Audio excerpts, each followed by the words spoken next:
Have you ever wanted someone to finally be proud of you?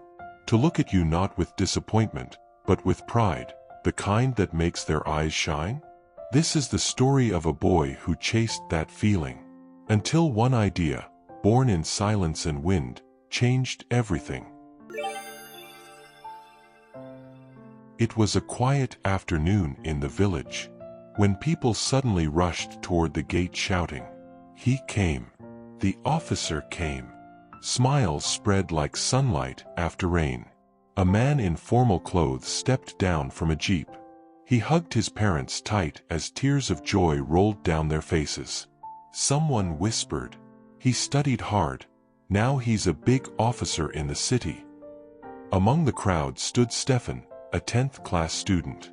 He watched silently, awe, envy, and something nameless stirring inside him. That night, during dinner, Stephan's father said to his wife, "That officer, he'll take his parents to the city now. He made their life easy." What a son! Stephan listened quietly. He had never seen his father so happy, and that happiness wasn't because of him. He wished, just once, to see that same pride in his father's eyes. But he wasn't good at studies, and that truth hurt more than anything. The next morning, the officer came to their home to share sweets. Stephan's father said, "Everyone should have a son like you.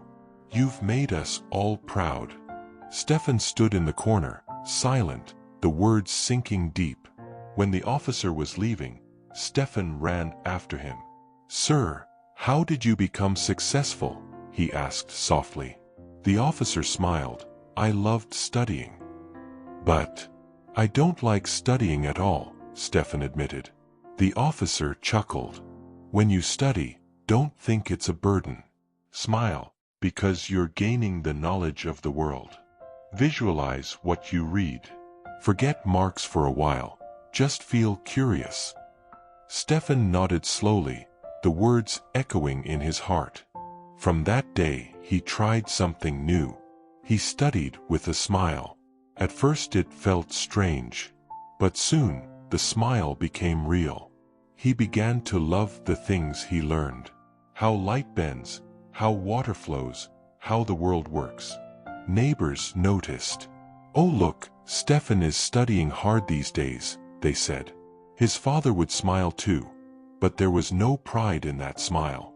Stephan wanted more, not for fame, but for his father's pride. He began studying day and night, obsessed with science, losing sleep but gaining purpose. Then one summer, disaster struck. The river dried up, and with it, the turbines of the hydroelectric plant stopped spinning. The village was plunged into darkness.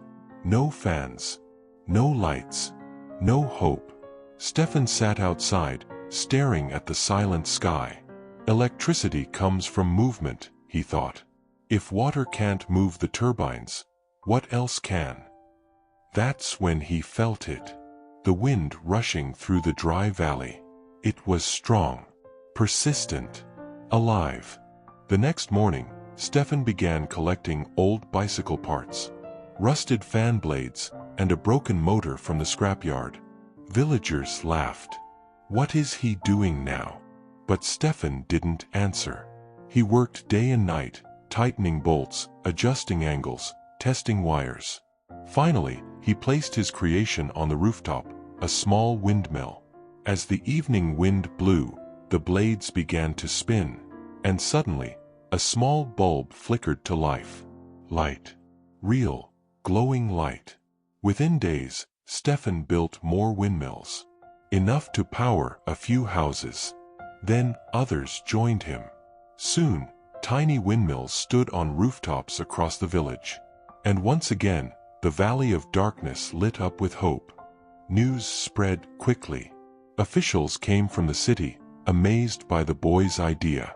They awarded him a national prize and a scholarship to the country's top college. That evening, when Stephan returned home, his father stood waiting at the door.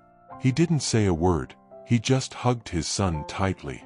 Tears rolled down his face as he whispered, "Everyone should have a son like you. You make me proud. Don't compare, just transform. Envy can destroy you or drive you. Use it as fuel to grow, not to hate. Love the process, not the pressure. When you smile while learning, your mind opens, and success follows naturally. Look for possibilities, not excuses. When the river dried up, Stephan found power in the wind. Every problem hides a solution. Make effort your language of love. Sometimes, the only way to say, "I care," is through your dedication and consistency. Pride isn't demanded, it's earned. When you stop chasing approval and start creating value, pride comes naturally. Because sometimes, all it takes is one spark to turn darkness into light, doubt into purpose, and silence into the words every child dreams to hear. I'm proud of you, my son. Thank you for watching. Remember, life is the journey, wisdom is the guide. This is Drive by Wisdom. See you in the next story. And do not forget to like the video, share and subscribe.